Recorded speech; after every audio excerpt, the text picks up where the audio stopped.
And Bonds hits one high. It's a deep. It is out of here.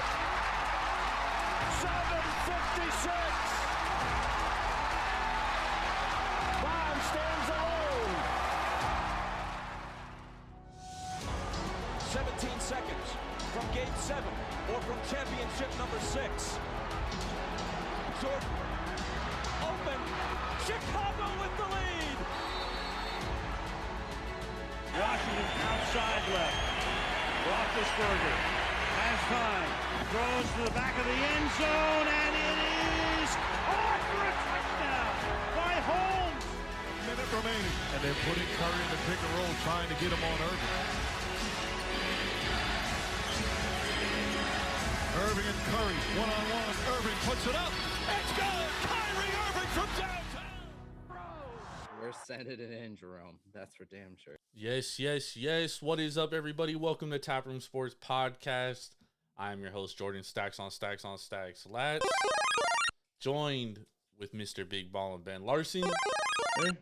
And for the first time on a Sunday evening, we are being joined by Mr. Swerving Irving Washington. How we doing tonight, fellas? I'm doing all right.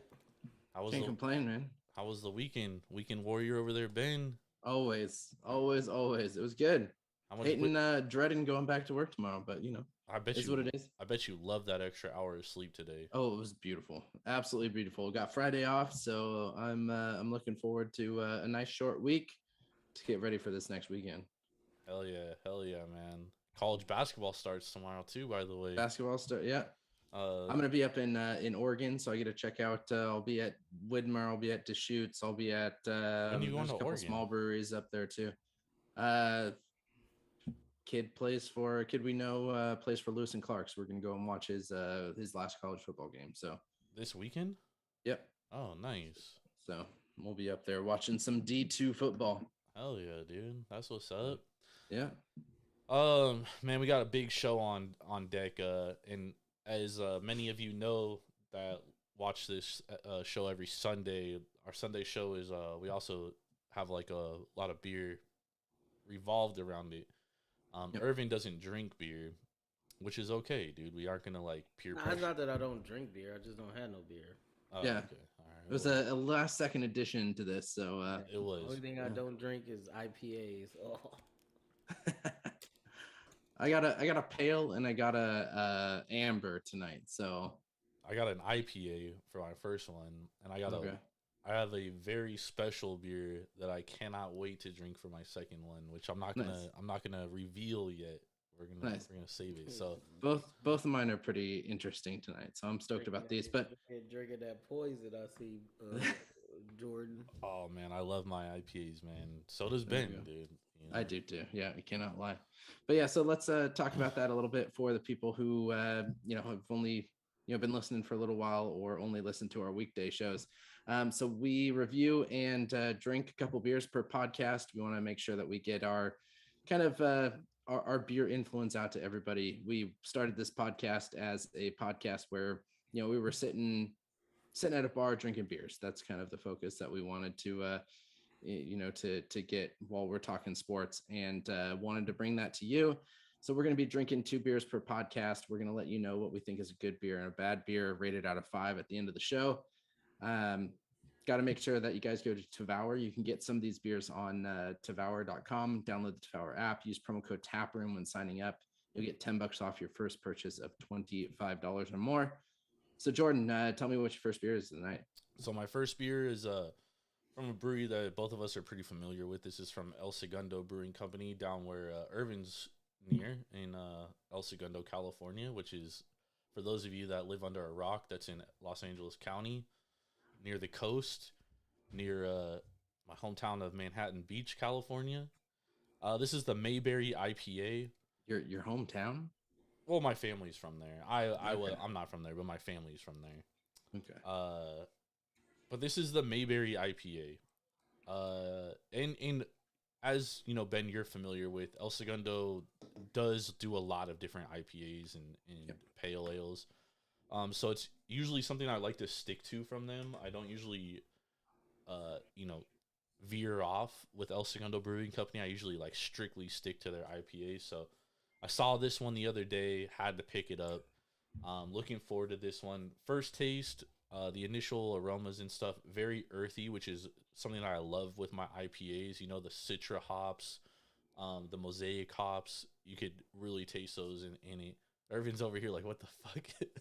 Yeah. So it's good so far, man. I'm looking forward to this one, man. It's a pretty light IPA, only 7%, Nice.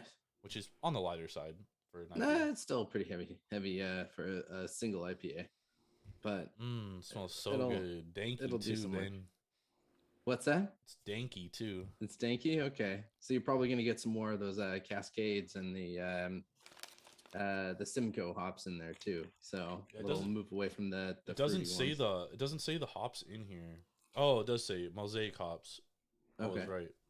I got a lot of Mosaic hops sent on it. There you go. What are you sipping on? So I'm doing one. This is actually down by you, Irvin as well. This is coming out of Ventura County, and this is Rincon Brewing Company, and this is the Guactoberfest. So interesting one. I was given this beer, told that I had to do it for the podcast. So it's a mix between, it's an Oktoberfest, so it's an amber, but it's got avocado seed, burnt avocado seed added to the beer, and supposedly there's an avocado festival down in Ventura that is absolutely huge. It kind of goes around the same time as Oktoberfest, so they make this beer, and it's one of their best beers. It's guess what Rincon is kind of known for is this Oktoberfest beer. So 7.2%. Took a first sip, and you actually do taste that avocado in there. So it's a little interesting. It's gonna be it's gonna be a tough one to see how this beer goes as it warms up, kind of drinking through the whole process. So sounds interesting, dude. Yeah, but I mean, it looks like a regular old amber. So a little bit on the darker side though. Yeah, but it's very interesting. Is there any like avocado flavor at all? Oh yeah, you definitely taste it. Oh wow, definitely taste it. So interesting, man. Interesting. I gotta see if I could find that one. Looks like Kansas City is gonna win this game. Tennessee went 3-and-out. Yep. And punted the ball away. We will get up to date on that. Obviously, this game is still finishing up. If you're watching live, if you're listening to the podcast in the morning, you probably already know the result of that game. But we're gonna be getting to it later. So first game we're gonna talk about is the Las Vegas Raiders versus the Jacksonville Jaguars. The Raiders are just an absolute fucking dog shit team. Like, this is just a absolute disaster at this point. This is their third game where they've had a lead of 17 or more points, and they end up losing the game. They close this game as 2.5-point favorites, end up losing outright, 20-27. They don't score a single fucking point in the second half. They end up losing 27-20. The total was 48. It goes under because the Raiders suck, and the Raiders don't cover, and they lose because they also suck. Interesting point, when they were up 17-0, they had an 88% chance of covering this game, and they don't even win, let alone cover. All right. Yep. What the fuck is going on with the Raiders, dude? And is this a fixable issue in your guys' opinion? Not this year. Irv, you want to go? Or you want me to start it off? You can start it off, Ben. I know you're absolutely loving this right now, because this is just like, this is golden for you as a Broncos fan. But I mean, well, it's golden for a Niners fan too. Let's be honest. Like, yeah, I know they're not in the same conference or division, but they're definitely rivals. Oh, absolutely. It's great. I mean, it's great to see. I mean, I do want to see Derek Carr be productive. I don't think he's a hell of a quarterback, but I think he deserves a little bit more than what he's got right now. But he isn't playing up to those standards. He isn't. I mean, at this point, I kind of want to see them lose just to see the embarrassment just continue. I mean, over this last 2 games, you've got 6 quarters where you don't score. And as a professional team going up against the Jaguars and the Saints have a good defense. Jaguars have a mediocre defense. You should still be scoring. And more than 2 of those 8, quarters here. I just don't understand why you leave Devontae Adams, because the success that they had in the first half with Devontae, 9 catches for 146 yards, and then yes, there was some adjustment there. Yes, he's going up against Campbell, who's a good cornerback there, but to only have 1 catch for no yards in the second half when he had 2 touchdowns and was so successful in that first, the first 3 or 4 drives. Why are you turning away from him? I think the other thing too is, the Raiders came into this game 8th in rushing DVOA, right? And they've been running the ball over everybody. It doesn't matter who. Yep. And they just completely abandoned the run in this game. You know what I mean? And when things were going rough with Devontae Adams, I mean, I can't even I feel like every time they had the ball in the second half, it was like Derek Carr drop back to pass incomplete. Derek Carr drop back to pass incomplete. And they were 3 and out like that every fucking drive, dude. Yep. You know what I mean? And at some point you have to change what you are schematically doing, because obviously the Jaguars adjusted to what they were doing in the first half, right? And the Raiders did 0 adjustment to the Jaguars adjustment. They just went into the second half saying, okay, we're going to keep doing what we're doing. Yeah. And it's it's insanity, dude.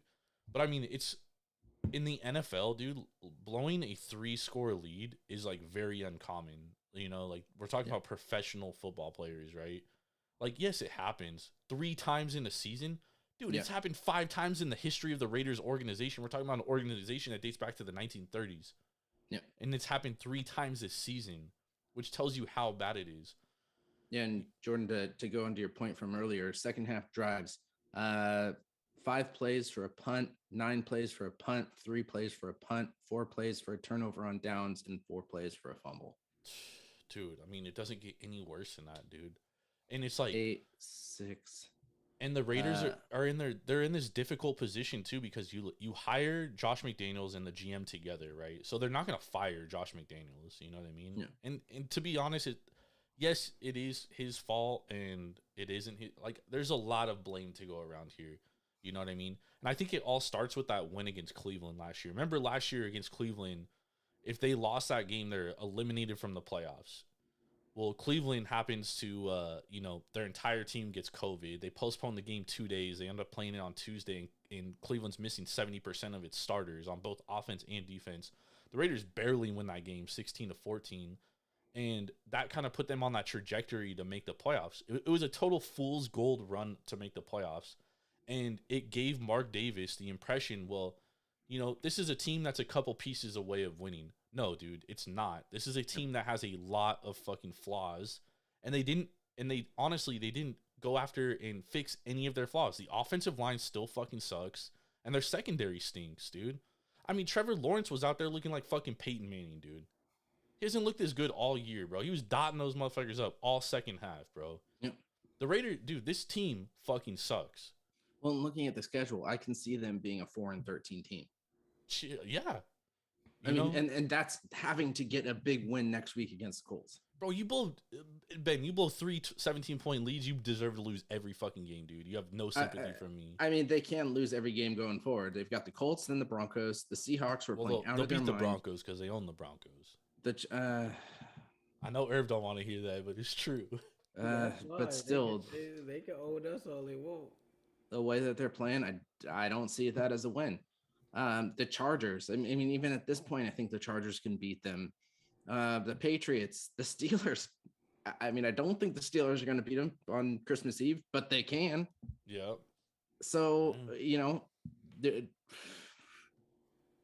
I don't even know if they win 2 more.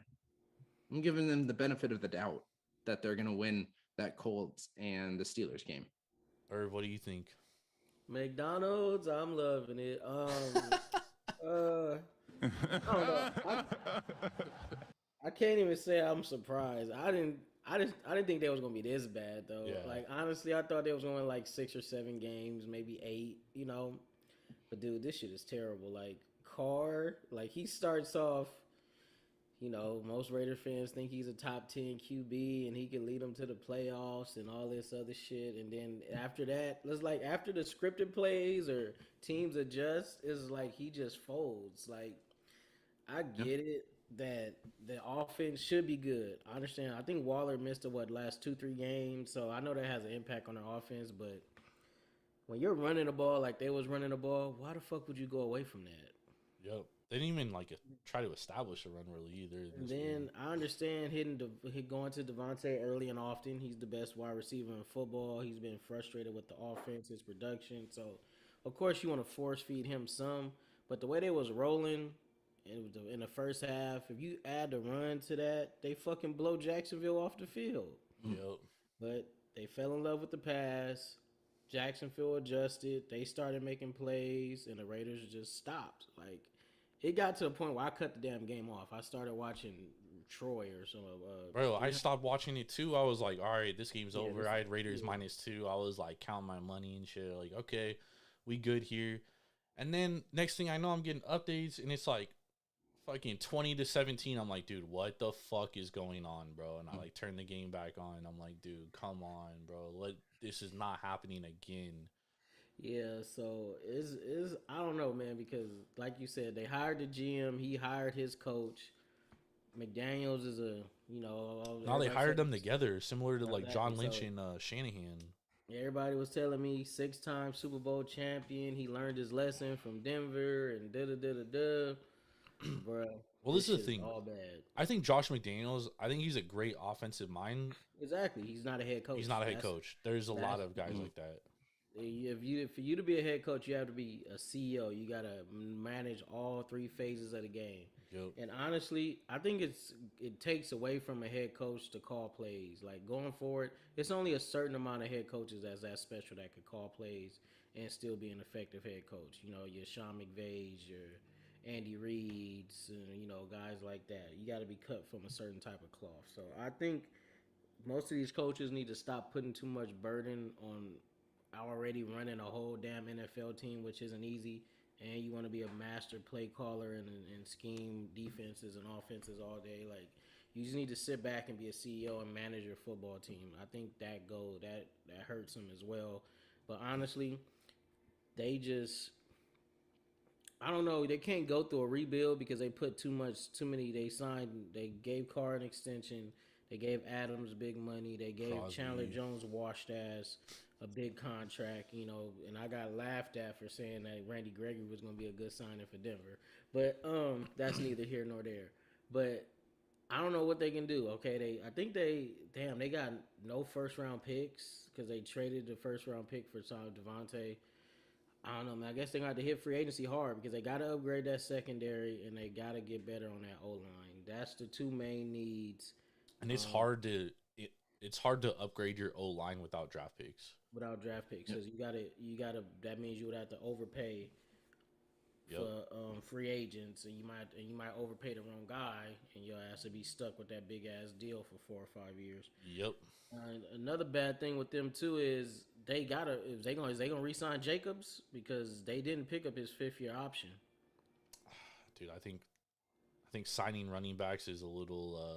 I know it's definitely gonna depend on the price, but wouldn't you say he earned at least a 2 or 3 year deal? Sure, but I mean they're paying Carr a lot of money. They're paying Devontae a lot of money.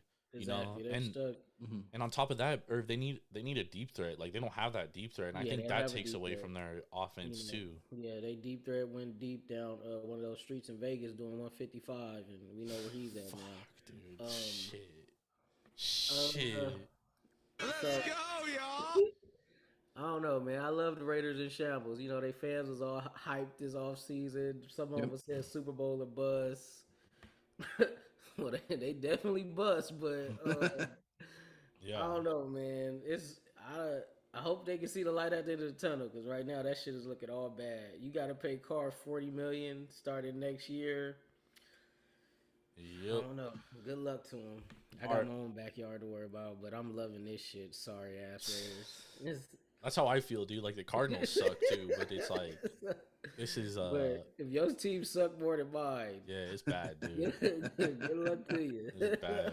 And the Cardinals, I mean, I feel like the Cardinals have a lot of talent. It's just they have a fucking deficiency at head coach, dude. Yeah, y'all got to get rid of y'all whole coaching staff, man. It makes no sense. Y'all have all that talent on offense and defense, and y'all can't play a full game at all.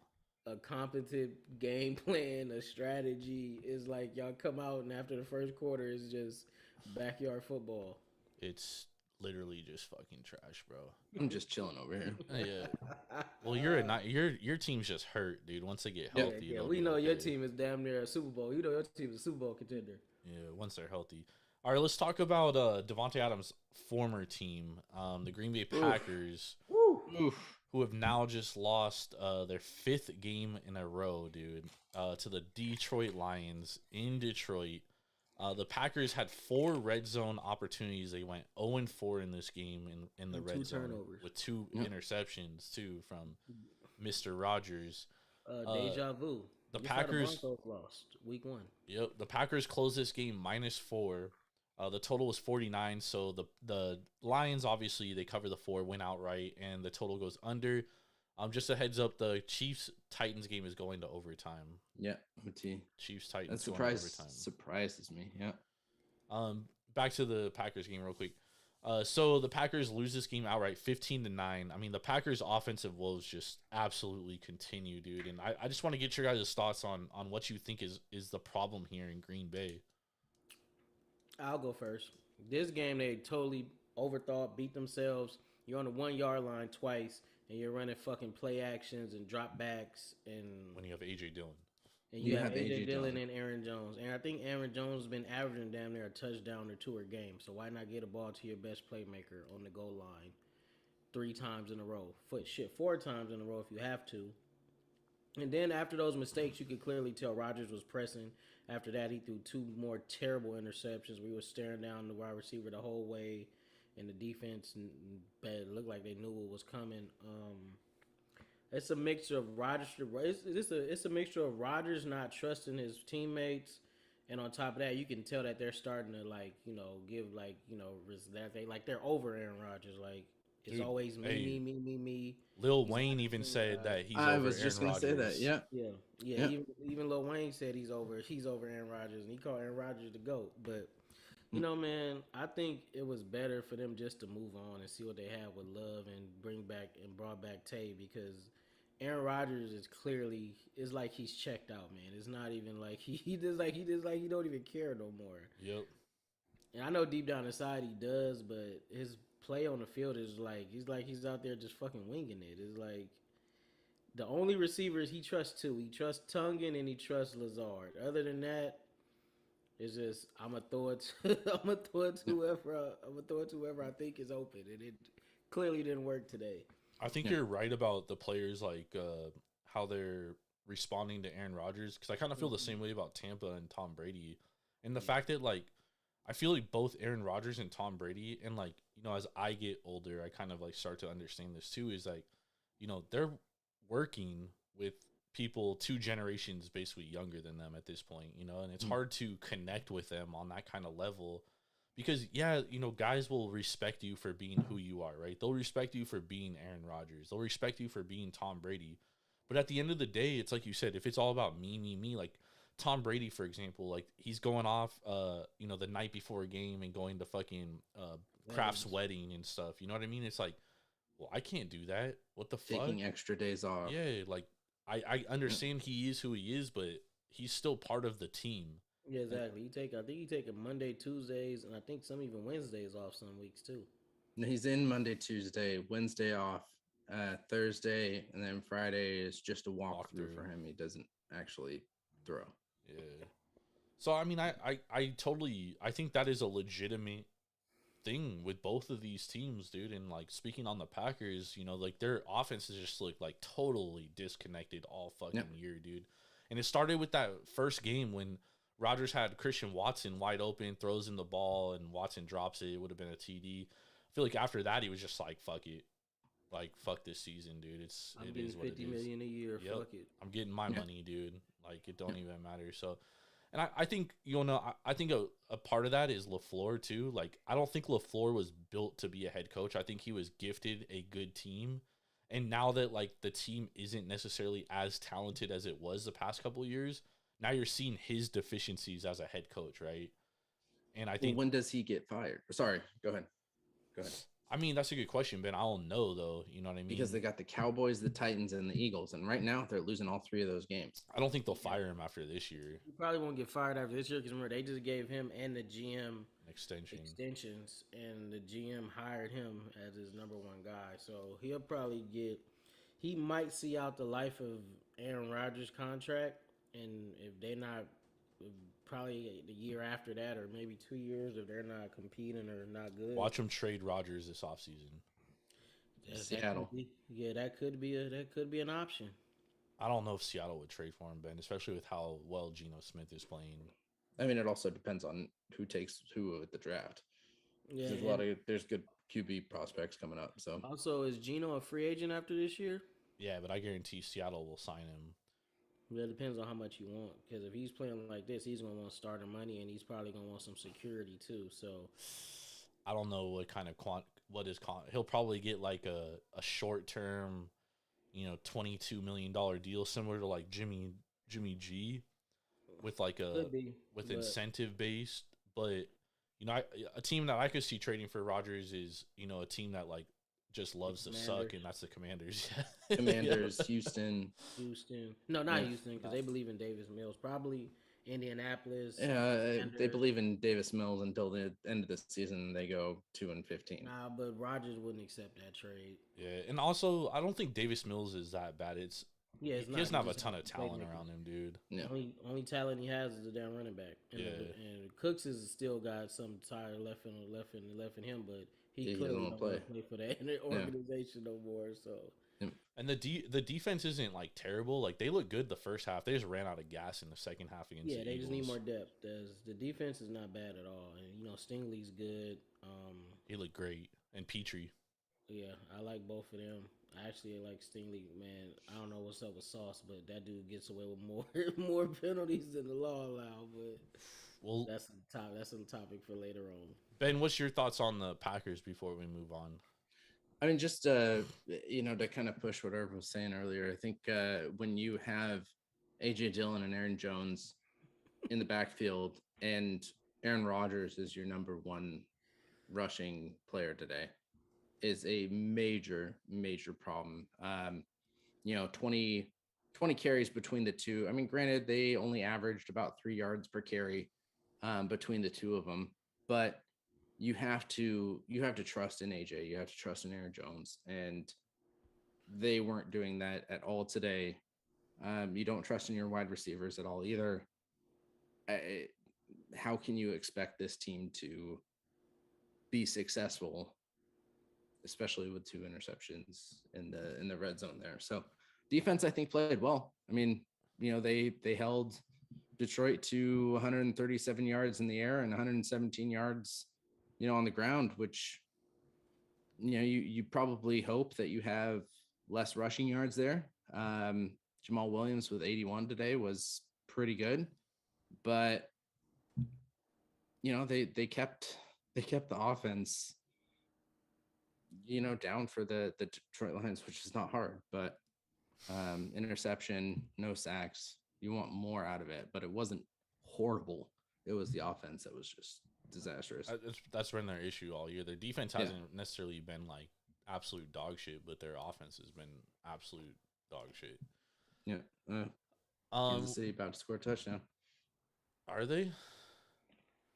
I mean, they're on the 22. 20. Flag on the play. Peacock stream is a little bit behind. All right, let's move on to another game, and this is the Bills that were at the New York Jets. Talking about Sauce Gardner, Irving, who I thought did actually a really good job today. He got burned hard in one play. Outside of those PIs he got away with, he did a damn good job. He gets away with a lot of PIs. I will agree with that. But the Bills at the Jets, Bills close minus 11-point favorites, lane 11, and the total is 46. It goes under, and the Jets win outright. I think they were like plus 550 or plus 470 around there. His outright dogs. Josh Allen, another game. He struggled the second half against the Packers. He continues to struggle in this game. 18 of 34, 205 yards, 2 interceptions. He gets outplayed by Zach Wilson, the MILF hunter. 18 of 25, 154 yards, 1 touchdown. Robert Saleh his defense really confused the Bills and Josh Allen all day. Is there cause for concern for this Bills team, who everybody basically consensus favorites to win the title? No, Oh, nah. they were overlooking the Jets today.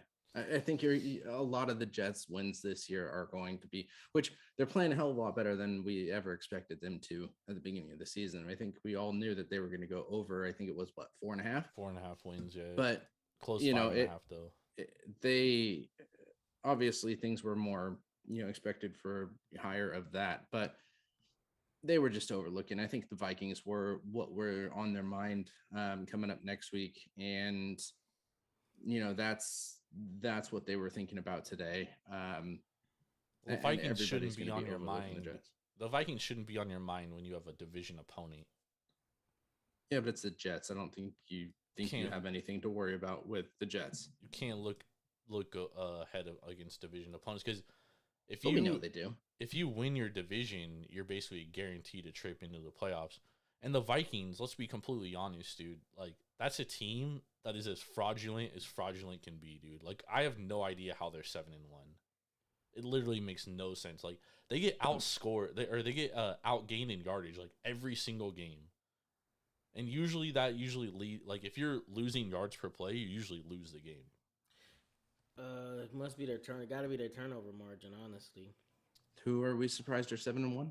The Vikings. Oh, Vikings. Okay, yeah. They're getting outgained damn near every game. Then Yeah. it's the turnover margin for sure.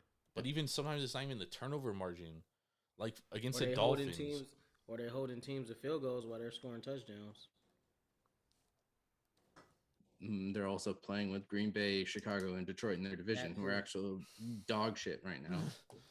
It's just it's remarkable how the Vikings are definitely a team that I could see getting a bye and then losing the first playoff game. Plus, it'll be a prime time. Same with the Eagles. Yeah, very, very true. The Same Vikings with are gonna Tampa Bay. The Vikings are gonna have a prime. I like the Eagles more than I like the Vikings. I agree, because the Eagles' defense is way better than the Vikings' defense. Way better. But are we concerned about the Bills? No concerns? Nah, I have no concerns with the Bills. Zero. It's just I mean, I think Josh Allen's 2 interceptions today wasn't great, but we know that he's going to be, throwing those balls up, a little more than he should be. But with the 2 rushing touchdowns, I think that kind of covers things. He basically was even today. I think if the Chiefs I think it looks like the Chiefs are gonna win and the Bills lost. I think they wake up call could be just show some type of damn run game. If they show any resemblance of a run game, that just makes their passing game that much more deadlier. So, and even Josh Allen, I think he ran in 2 today. Like, just get the running backs involved. Make the defenses think you're going to run the ball, and your offense could be damn near unstoppable. And they only lost the game because they had 2 turnovers, but really, their red zone efficiency is not good this season, dude. Mm-mm. It's what's killing them. That's why they lost the Dolphins game. Mm-hmm. And let's be honest, like the Dolphins game, they were missing like fucking 7 starters on both offense and defense, right? But they still had a chance to win, but they couldn't convert in the red zone. Yeah. And then today, Josh Allen throws 2 picks in the red zone. Yeah. One in the red zone. One in the red zone, Yeah. but that was a huge one. And that basically cost them the game. They win the game if he doesn't throw that interception.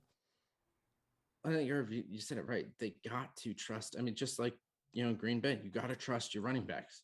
Singletary 8 carries for 24 yards. Cook 4 carries for 15 yards. McKenzie 1 carry for 9 yards. And I think they drafted Cooks in like the 3rd or 4th round. Why the hell would you draft a running back that high and don't even? They don't even use him, bro.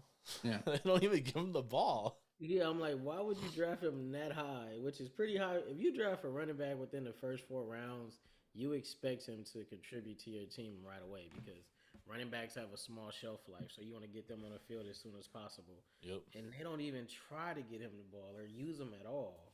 Nope. What happened to Zach Moss?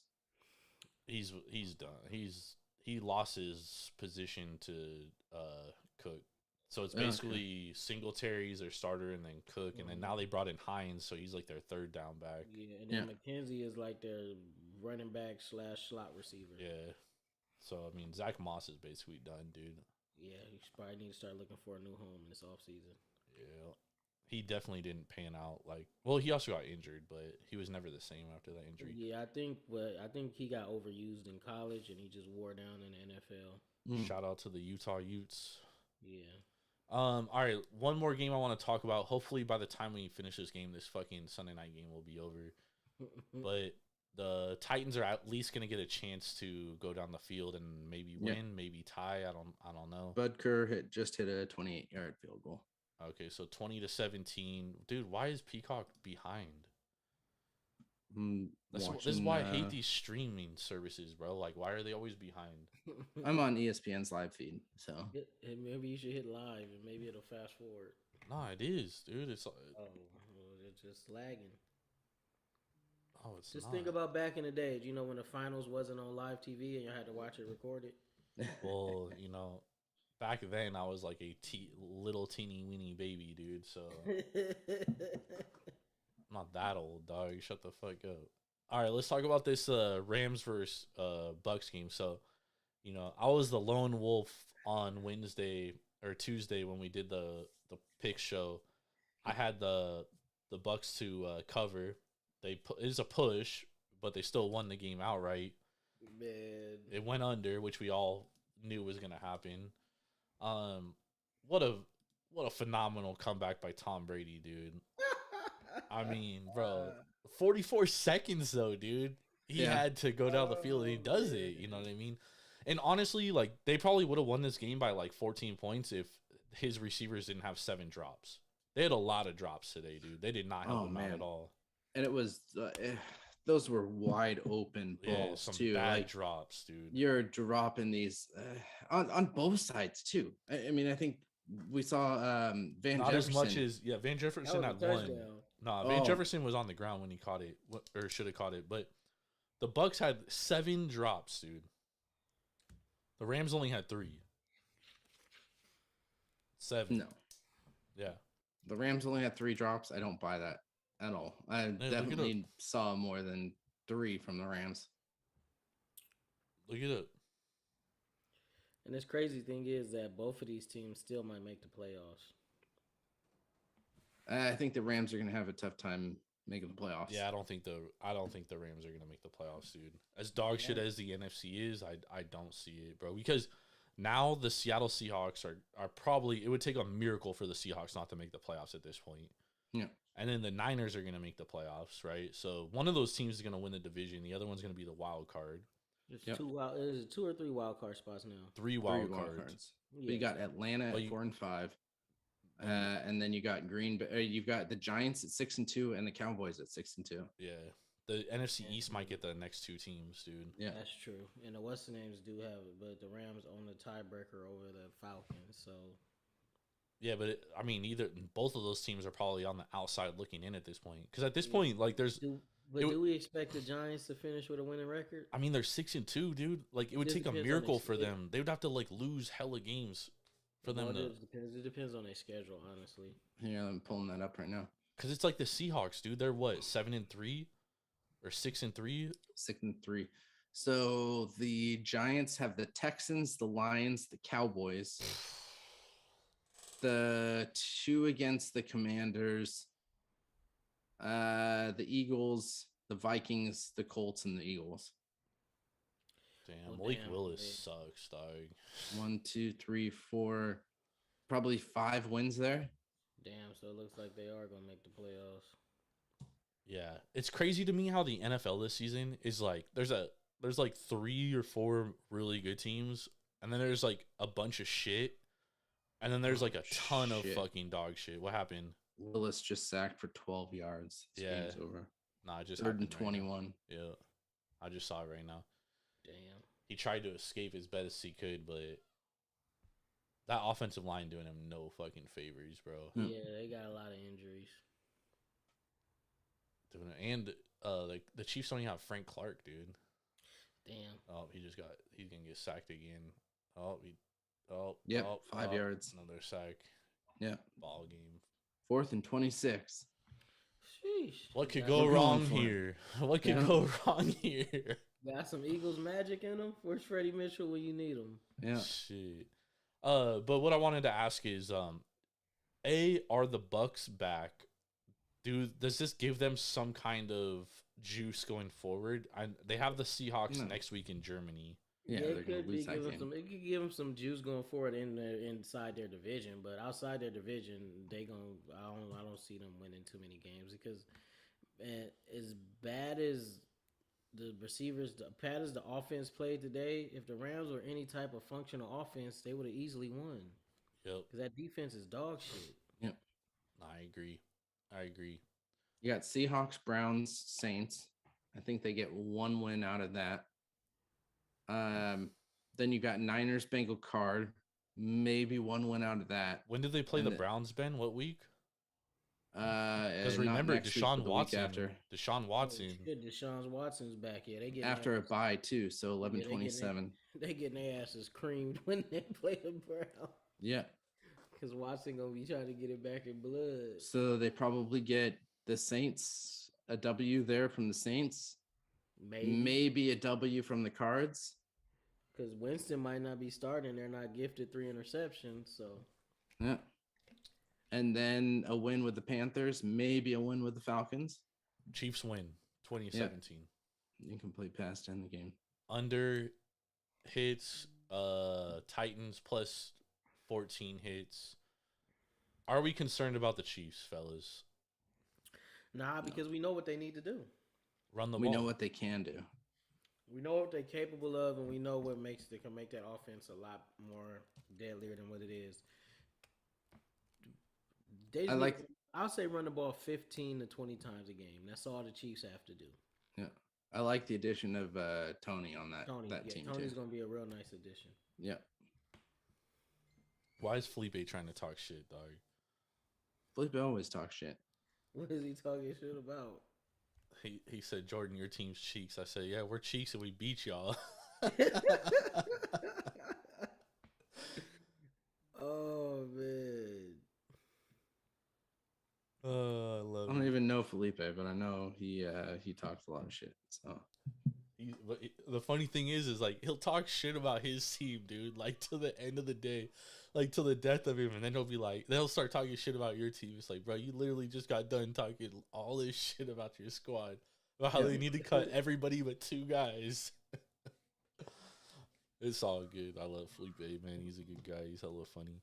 All right, let's take a break, and then we'll hop right back in here in a minute. And we'll preview Monday Night Football, Saints versus Ravens, and then we'll talk about the World Series and some MLB futures odds for 2023. Sound good? We good? All right, we'll take a quick break. Stay locked with us. We'll be right back.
All right, we back. Thank you for staying locked with us. Sorry, I had to use the best music, so I forgot to load the other one. That's okay though. We back. Time to talk some second beers and then some Monday Night Football. Here we go. We're going to get into our second beer of the night. We both said we had a special one, so I'm really looking forward to this one. And you ready to go? You want me body to? Armor.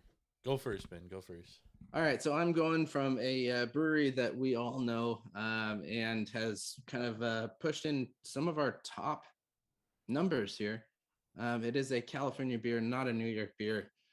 So it is a Russian River Brewing Company. This is Row 2 Hill 56. This is going to be a pale ale coming out of Sonoma County, out of what are they? It's San Ramon for Russian River here. So they are coming in at a 5.4%. So it's a really easy, nice, light to drink beer. I'm just smelling it, Herb. I can tell that you would not like this beer because of the hop profile of it. But it is it's a story of Simcoe hops. It kind of shows kind of what you see on the cover of Row 2 Hill 56, which is where the original Simcoe hops were first harvested from. So it kind of goes back to Yakima, Washington, to kind of the original Simcoe hops, and this is their kind of homage. There's like literally nothing in Yakima, Washington, by the way, except for hop farms. So I guess that's like, I mean, it's literally all farm country out there.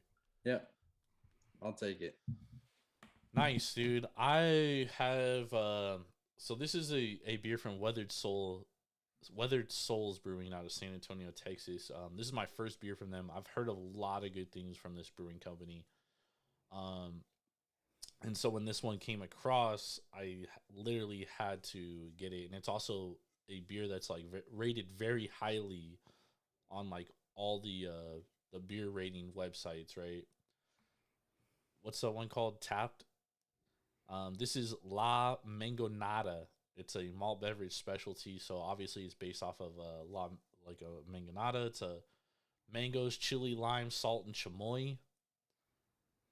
Ben, remember like I think it was like a year or two ago when we started the show, I was like, you know what would be a hella good beer is a fucking michelada type beer, like a fucking get some chamoy up in there, some mango and shit. Oh, we've had a couple of those, and a michelada is literally tomato juice but I meant like a mango nada, like literally like fruit, add mango too, chamoy, tahine, salt. Like this is my shit right here. So I'm really looking forward to this one. You know, the smell of it, like the look of it, definitely looks like a fucking cup of mangoes though. Like orange juice. It literally just smells like fucking mangoes. So we'll see how this one is. I'm looking forward to it though. Yeah, man. We'll see how it tastes, dude. I've been waiting for this one, dude. This has been sitting in my fridge for like 2 weeks. Which I don't know is a good thing or a bad thing, but it's been sitting in there. Anyways, let's move on to Monday Night Football preview. Picks, handicap, all that good stuff. So we got the Saints the Ravens at the Saints. The Ravens currently -1.5, so laying 1.5 points on the road. This game opened at 2. It's been bet down. Interesting that it's been bet down because the majority of the tickets are on Baltimore, which means a lot of the money is coming in on the Saints here. What's your thoughts on this game, Ben? Because I'm going to start with you because you actually picked this as one of your top 5 bets. You picked the Ravens -2, and it's been bet down to 1.5. So what's your thoughts here? I mean, I'm just I just don't see how the Saints are going to stop Lamar because of his, yes, he hasn't been incredible throwing the ball, but he does have more options this year than he has previous years, and he's been able to show that he can move the ball downfield. So yes, New Orleans does have a good D, but I just don't think their offense is going to be enough to really cover this, and Lamar is going to be able to run all over him. Because he's got that option. Andy Dalton is not the answer. Alvin Kamara has been playing like shit this year. Olave has been nice, but I mean, he's not a true number one yet. So it's just this offense for New Orleans is not good enough to even come close to what I think Baltimore can do. I know they're pushing the ball, they're getting a lot of yards, but they just can't score the points. Irv? Yeah, I mostly agree with Ben. The Ravens won't have Mark Andrews. I think did Bateman go down for the rest of the year with that foot injury? Yep. Yeah, so somehow, some way, this dude already fucking yawning, dude. Yeah, we had to get one in the podcast. somehow, some way, the Ravens gonna find a way to pull it off. Because, like Ben said, like, is Alvin Kamara gonna score 3 touchdowns again? Because that's the only way I see the Saints winning this game. So Kamara only has 1 touchdown on the year. wait, no, didn't he just score 3? He just had 3 against the last Raiders? game. Yeah. Sorry, rushing touchdowns. Oh yeah. So I don't know. I see it could be a defensive struggle, but I think Lamar's gonna make enough plays with his arm and his leg that the Ravens win a close one on the road. I think they win by a field goal, maybe a field goal or a touchdown. I don't know, man. Fading home teams in primetime games never really a good idea when they're underdogs. With that being said, I'm going to take the Saints here. I just think that not having Mark Andrews and not having Rashad Bateman, I think is going to be an issue for Lamar because those are like, especially Mark Andrews, that's his number 1 target, right? And I know the Saints are going to have Marshawn Lattimore. They haven't had Marshawn Lattimore basically all year. They're getting Williams back. Aside from that, basically everybody is coming back. Roby obviously out indefinitely. He's their nickel cornerback, but I don't know, man. Isn't Bateman their number 4? Nah, he's their number 1 wide receiver. No, Duvernay is the number 1 wide receiver. Nah, Bateman's their number 1 wide receiver. Not when Bateman's healthy. Bateman's definitely their number 1 wide receiver. Honestly, if I were to play anything in this game, it would probably be the over, in my opinion. Because I think both these teams are going to be able to score. The Ravens secondary hasn't been all that great all season, right? Mm-hmm. And yeah, they were able to beat the Bucks and kind of handle them and hold them down. That game did go over though, if we recall. Yeah. And the Saints defense also a lot better. Honestly, I don't really like anything from this game. I'm not gonna lie to you, dude. I'm probably not gonna bet this game. I'm probably sitting this one out. But if I were to play something, I'd probably play the over, which is at the total's at 47 right now. Ooh, that's kind of high, dude. It is kind of high. I'd probably play the under, dude. To be honest, yeah, I might play this live. Definitely no pre-flop bet for me here. I'm not taking the Saints plus 1.5. I'm not taking the Ravens. I don't like playing road favorites in prime time at all. So this is like a no play for me, to be honest. I just think like the Saints defense hasn't been good because they haven't been healthy, right? And last week they played a good rushing defense, a good rushing offense in the Raiders. The Raiders came into last week number 1 DVOA in rushing, and the Saints absolutely shut them the fuck down, right? And obviously that's what the Ravens want to do, except the Ravens rushing attack is a little bit more dynamic because of the fact they have Lamar Jackson. So you got to throw out stats in that kind of regard, right? You can't really say like, okay, well, the Saints shut down the Raiders rushing attack because the Raiders rushing attack is totally different than the Ravens rushing attack. The Raiders rushing attack is flawed. It's not though. They've been running the ball against everybody, dude. They really have, except the Saints and then this week against the Jaguars, they didn't even really try to run the ball all that much. So I'm gonna stay away from this game, which honestly might be the best bet I make all week because I'm not gonna force a bet at all. I may have a play on this. Follow me on Twitter.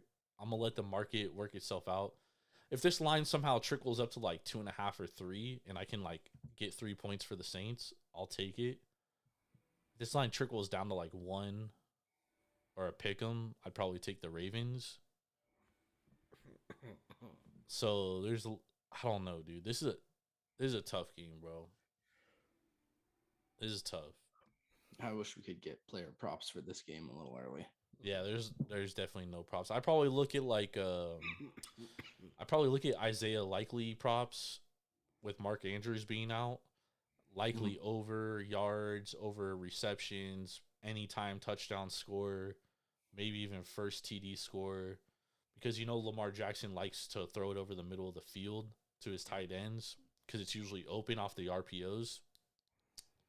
That would probably be my best play. Maybe an Olave anytime touchdown scorer. Yep.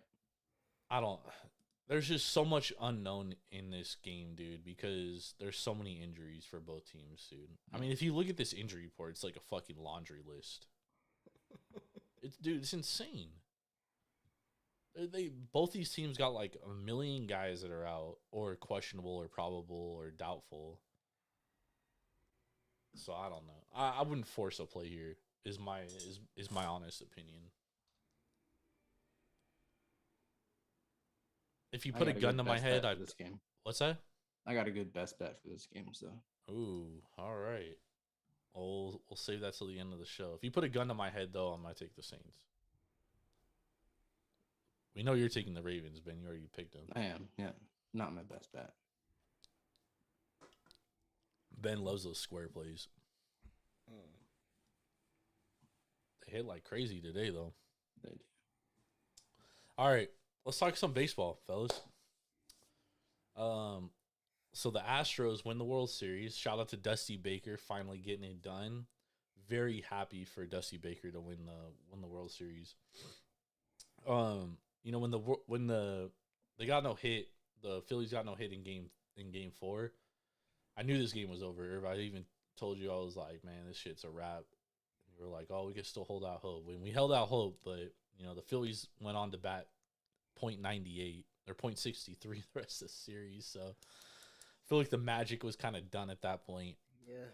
And that's baseball, I mean, like the Astros were definitely the better team coming into this series by far, right? They were the best team in the playoffs. They were the best team all season, in my opinion. Even though the Dodgers had the most wins, the Astros were definitely the better team, in my opinion.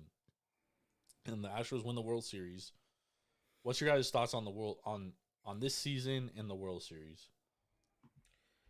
It was an entertaining season.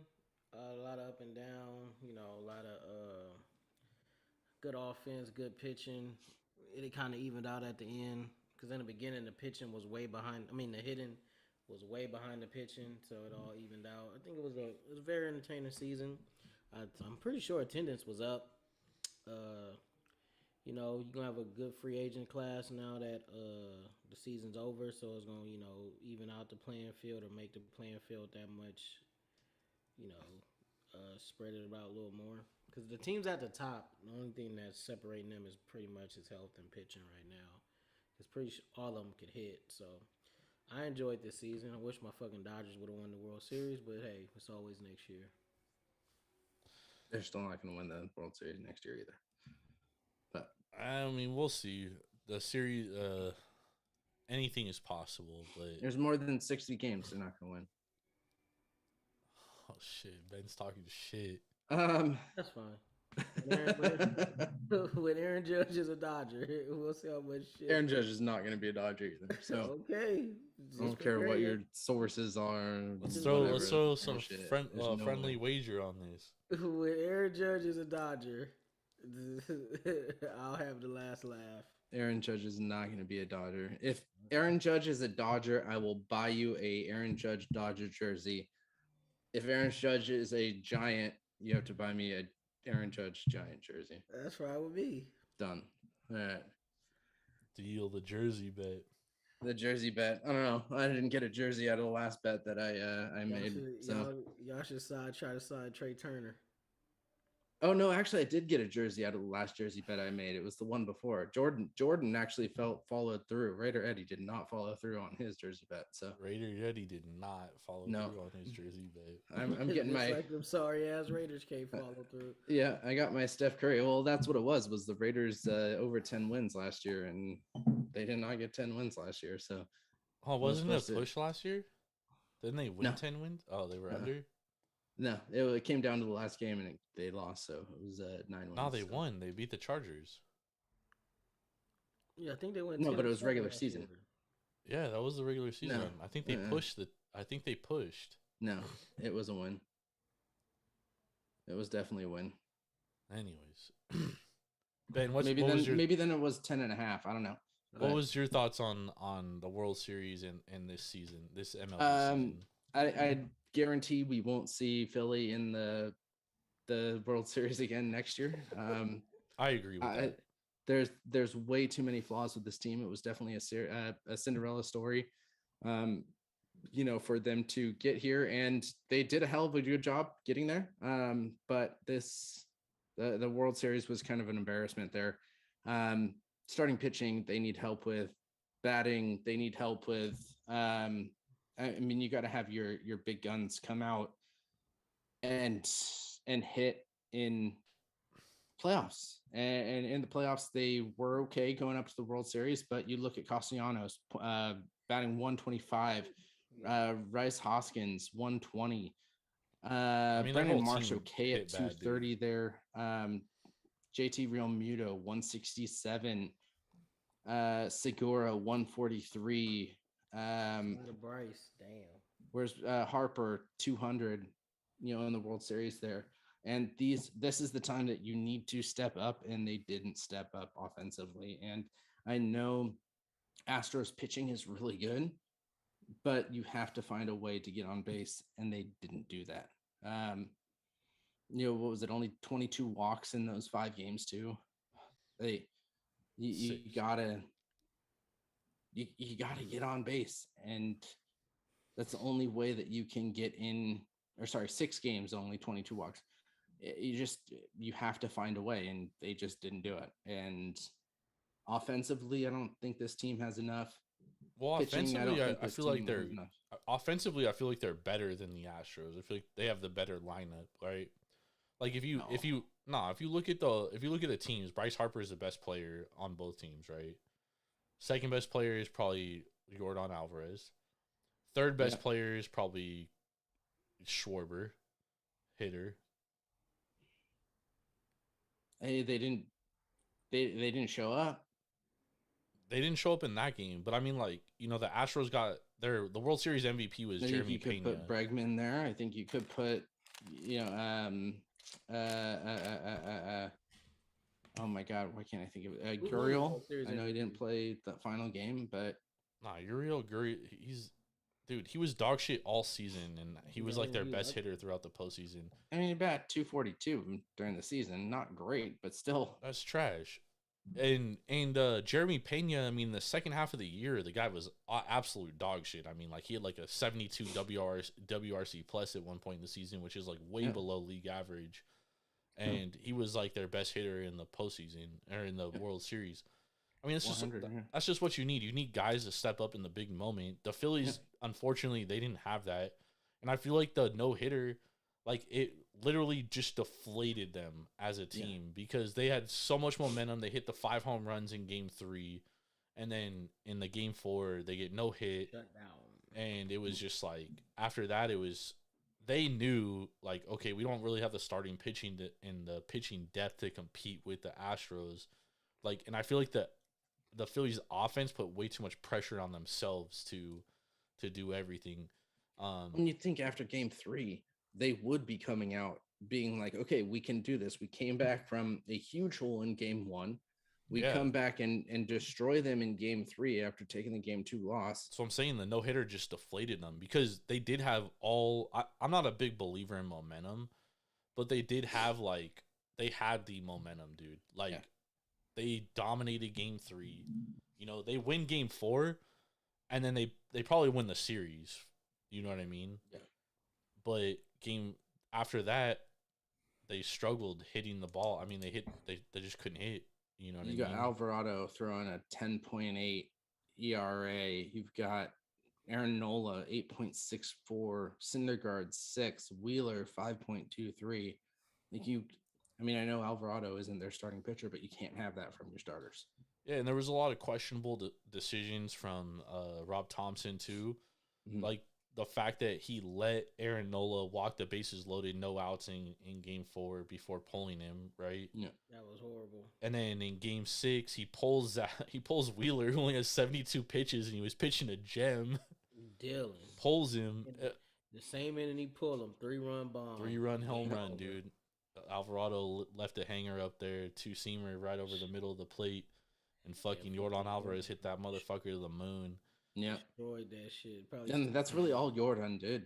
Yeah, Yeah, this series. 2 home runs that ain't landed yet. Him and Albert Pujols Yep. off Brad Lidge. Yep.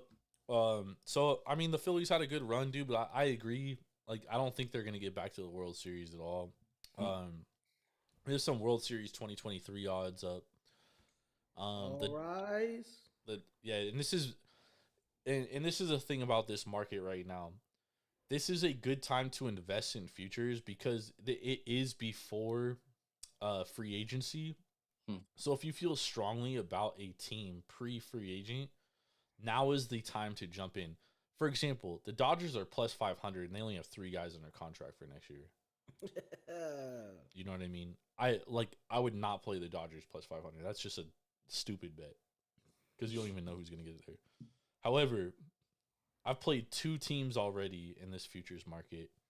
The first one being the Cleveland Guardians plus 4,000. I think that's great odds there. Beautiful odds. Great odds. I don't understand why they're 17th on the list.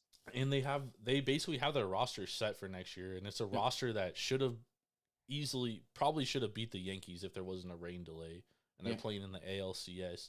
Bullpen is lights out. Starting pitching only getting better, and their guys are so young. Like, this was supposed to be a rebuilding year, and now they're gonna be up.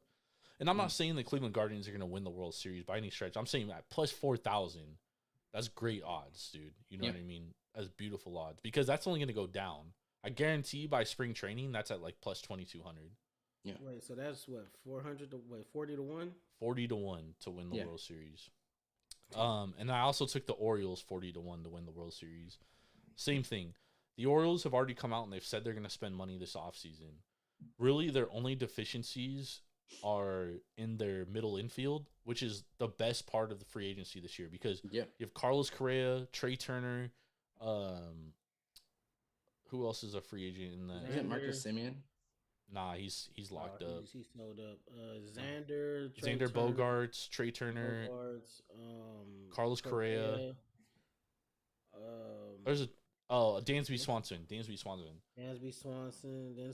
a couple good second basemen that's gonna be free agents too. But those are the top 4 guys. Yeah. And the Orioles have a fucking gazillion dollars to spend this offseason. So Nolan Arenado, we thought he was gonna opt out, but he actually opted in. Yeah, he opted in.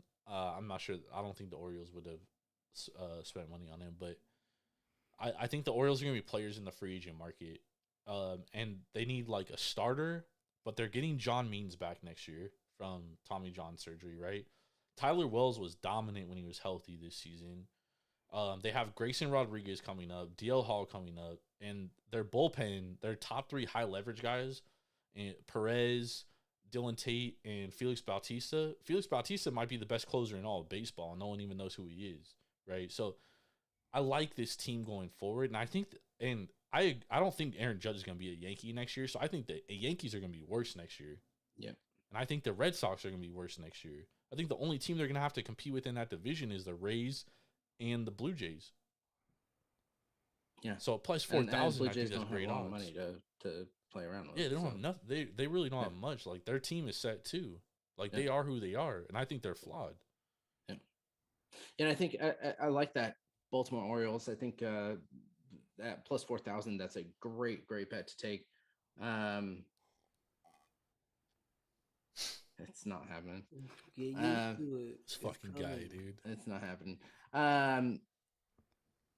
I'm gonna if that even happens, I'm gonna have to like Venmo, Cash App Jordan the money to buy that that jersey because I will never be able to buy a actual Dodgers jersey. Another 99 in LA. You remember the last 99 in LA, right? Yeah, he was good for like half a season.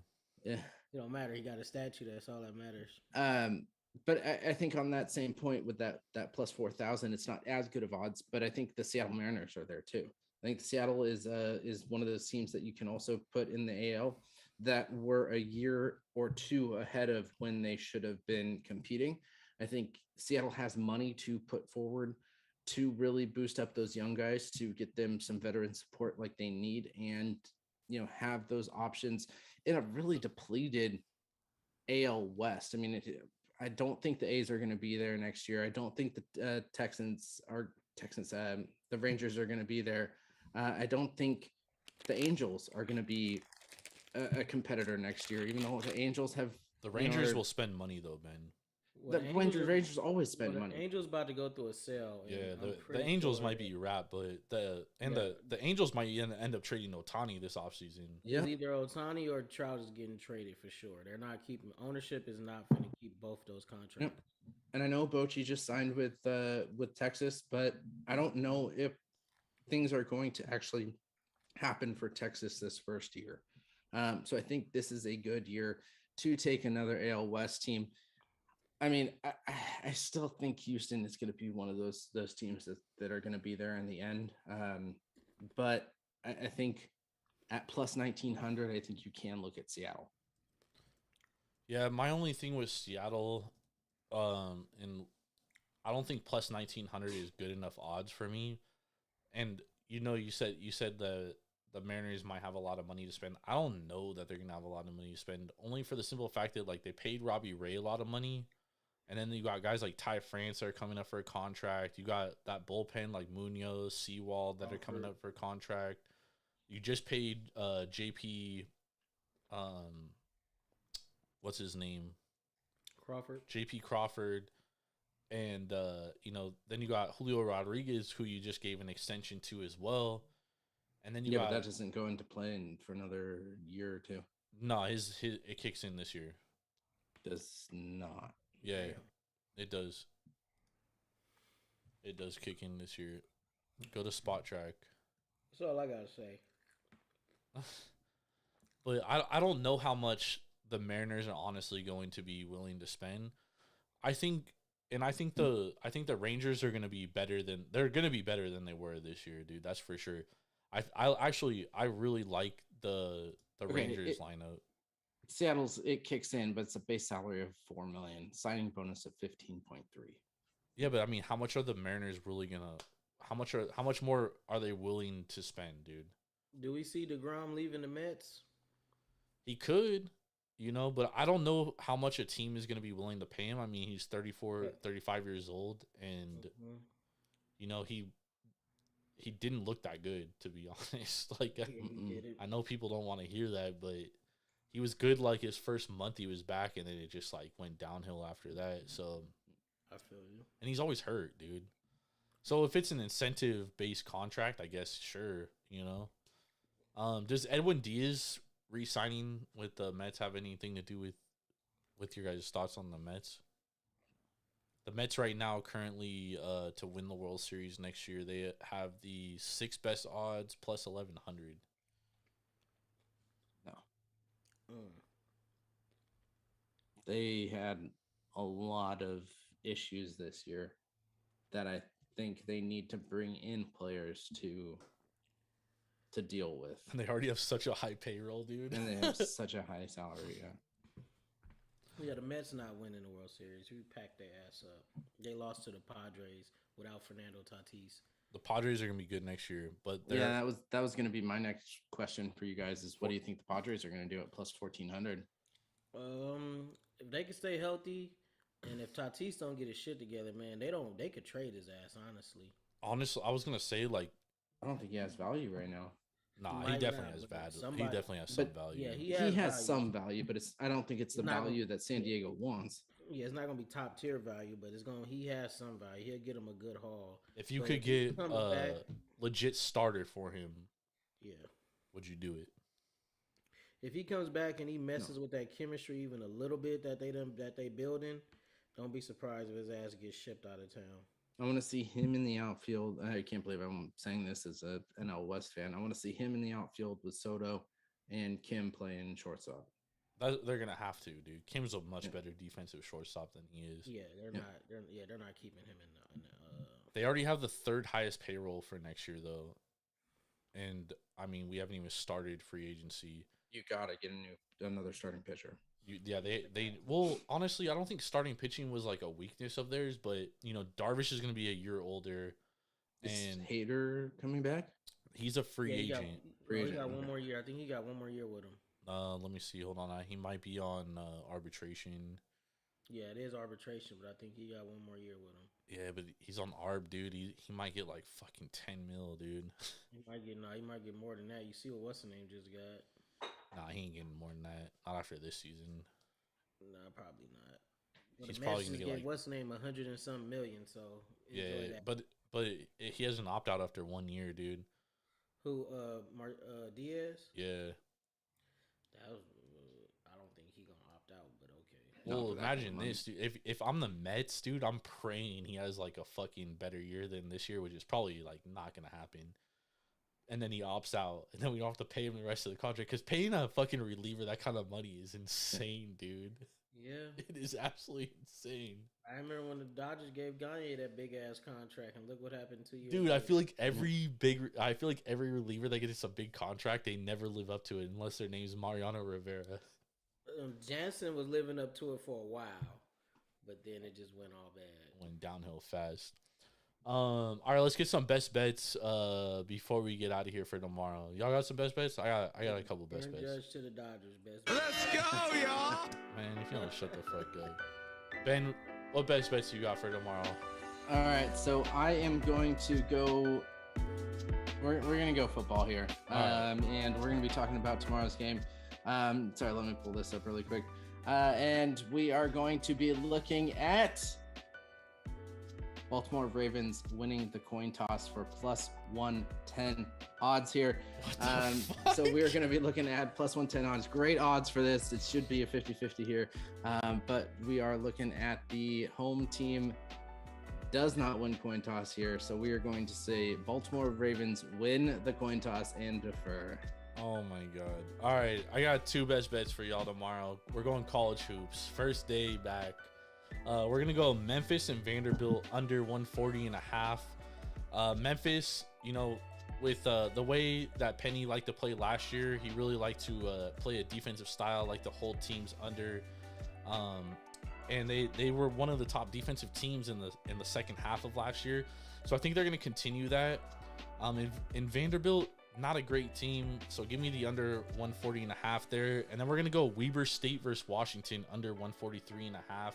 Mike Hopkins, coach of Washington, he comes from Syracuse and Jim Boeheim, so he plays not cover two.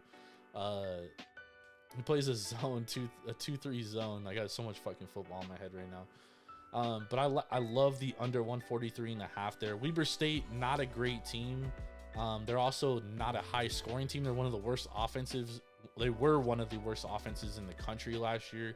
And Washington, not great offensively either. They have their deficiencies. So I like the under. I think it's going to be early in the season. A lot of these teams are going to be trying to build chemistry. So give me under 140.5 Memphis Vandy, under 143.5 Weber State and Washington.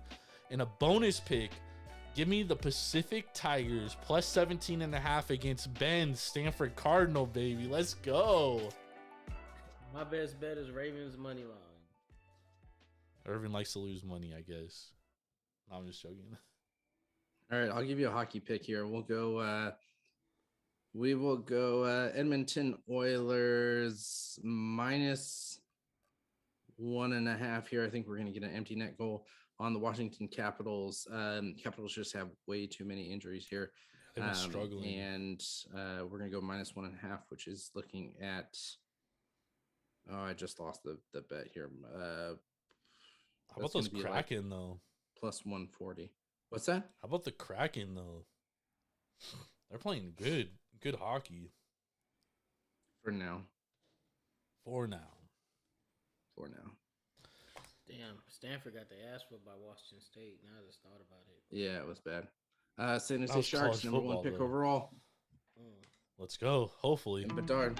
All right, so before we go into the final here, we're gonna turn back into and check my with bad, our my beers. bad. I know Jordan was just gonna do our closing song there, but we got to talk about these beers because we both had some special ones. Really quick, we'll go through it. Jordan, give me a ranking out of 5 for both your two. Sorry, I just text Maples real quick. El Segundo IPA, excellent IPA. If you like IPAs, this is a great IPA to drink. I'm gonna go 4.75 out of 5 here, Ben. There we go. Thought it was really good. It was delicious, earthy, tasty, just everything you want from an IPA, dude. The La Mango Nada, this one's kind of weird, dude. I'm not gonna lie to you. Like, Yeah, it tastes good, but it's like not a La Mango. It's not like a Mango Nada at all. Like, I don't get the. I definitely get some chamoy in it. I definitely get mango, but it's really fucking salty, dude. okay. Like, very salty. Very. What's the word that you attribute to saltiness? It's just salty. Salty. Dude. Yeah, it's just salty. Bro. All right, so how was that I'm Russian gonna go River? really quick. Oh, sorry, out of 5, what'd you give it?